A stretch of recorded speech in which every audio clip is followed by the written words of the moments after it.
amon ka se bagai lung si tui khang len gin to bang hoya thama lung leng vai de ka hi chung pa thinin sit lei chunga hin o na tong ting nga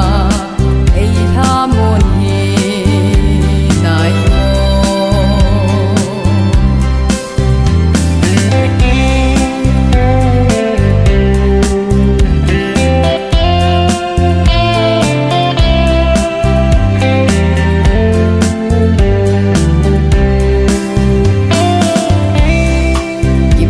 in ka lung pe nge chung nung pen Krista ko ma chun lalau pi bo noi lei si ta le Krista tinga ka hin khu hi gen thei thu dia ka phal le lo va ke lung ki si ding ka hi bagai lung si tui khang len gin to bang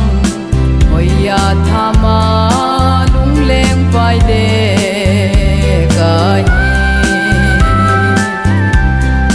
chung pa thinin sit lei chunga hin o na tong ting nga ei tha mon hi nai mo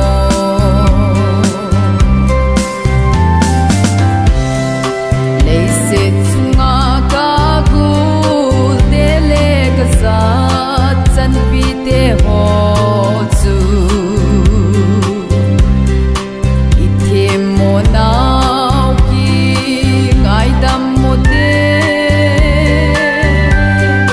Krista lalmun lau pi salem gam no ichan na ding mun khat le khat hi ngai dam to chi u de